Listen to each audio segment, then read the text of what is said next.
नमस्कार बच्चों। आज मैं आपको पढ़ाने वाली हूँ पाठ 13 वाक्य।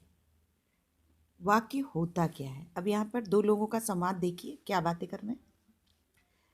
है गोल का पृथ्वी आकार, ये इस लड़की द्वारा कहे गए कथन है।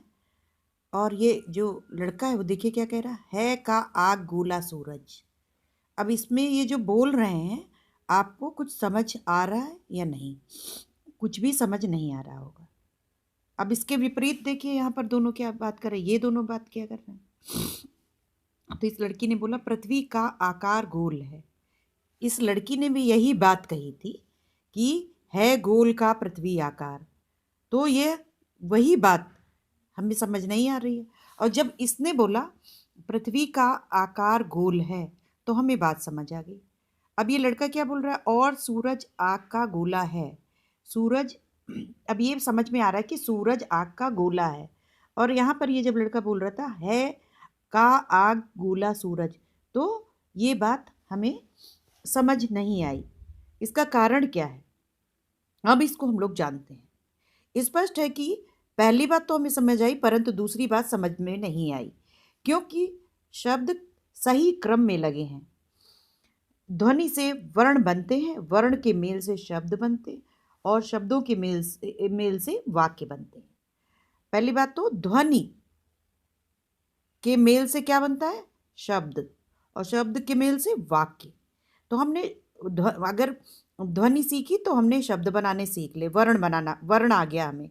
ध्वनि, जैसे मुंह से जो चीज़ बात निकल रही है वो ध्वनि, एक ध्वनि के द्वारा थ्रू ही निकलती है। सो कोई ना कोई वर्ण तैयार हो जाता है उसके आगे। उसके बाद शब्द, उसी वर्णों को मिला जुला के हम लोग शब्द बनाते हैं। जैसे कि आप, इस, बातचीत, ये अलग अलग वर्ण हैं जिसको मिला करके हम लोगों ने शब्दों का निर्माण किया है।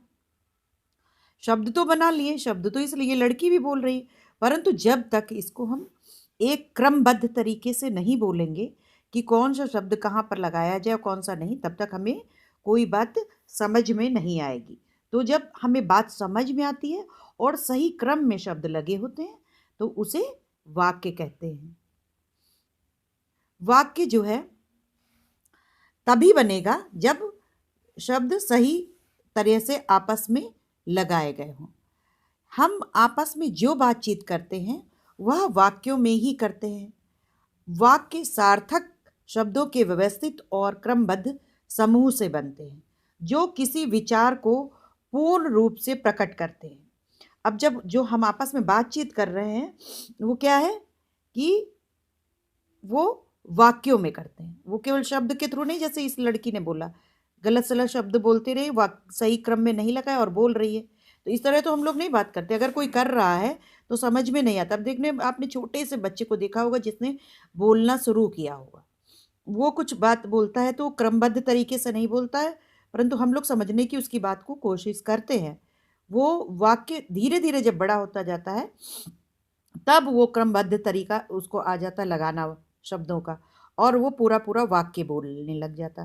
तब हमें बात ज़्यादा समझ में आती है। जैसे मैं आपको भी बात करके समझा रही हूँ तो आपको बात पूरी तरह समझ में आ रही होगी, परंतु वही अगर मैं उसको शब्दों के थ्रू इधर उधर लगा करके बताऊंगी तो आपको कुछ भी नहीं समझ में आएगा कि मैं क्या पढ़ा रही हूँ, क्या समझाना चाहती हूँ।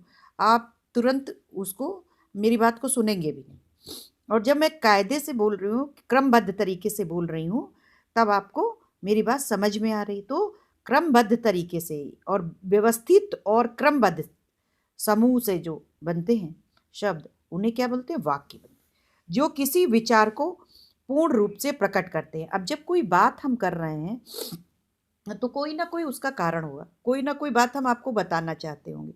अब जैसे अभी मैं आपसे बात कर रही हूँ तो किस बारे में बात कर रही हूँ, वो बात कर रही हूँ वाक्य। मैं वाक्य एक शब्द है कि वाक्य बनते कैसे, वाक्य क्या होता है, उसके बारे में मैं आपसे बात कर रही हूँ।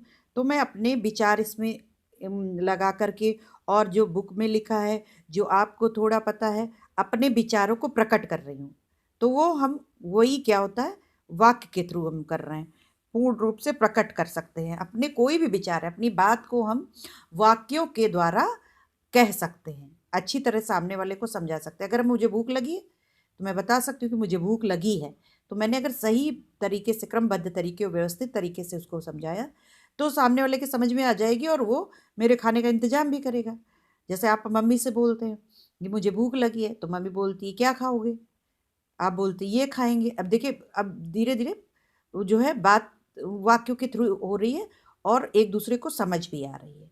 तो अपने बात कहने का जो तरीका है, अपने विचार जो हम कहते, विचारों को जो चीज़ें कहना चाहते हैं वो हम वाक्यों को क्रमबद्ध तरीके से जो लगाकर जब बोलते हैं तो वो कह लेते, उसका जो रूप है वो प्रकट होता कि वो कहना क्या चाह रहा है और आराम से सामने वाला समझ जाता है। इसकी परिभाषा है अर्थ प्रकट करने वाले सार्थक शब्दों के व्यवस्थित समूह को वाक्य वाक्य कहते हैं।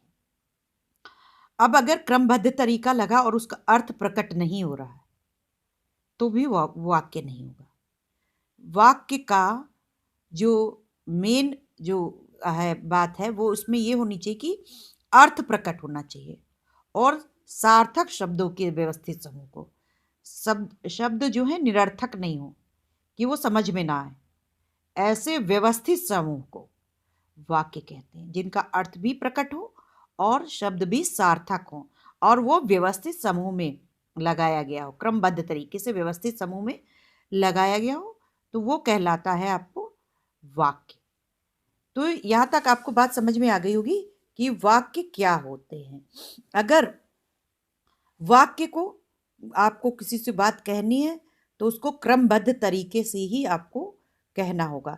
जैसे कोई कुछ भी बोल दे तो आपको समझ में नहीं आएगा। अगर समझ में नहीं आ रहा है तो वो वाक्य नहीं है, क्योंकि उल्टा सीधा गलत तरीके से नीचे ऊपर आगे पीछे कोई शब्द लगा के और कोई कुछ बोल रहा है तो वो तरीका गलत है, वो समझ में नहीं आएगा, तो वो वाक्य नहीं कहलाएगा।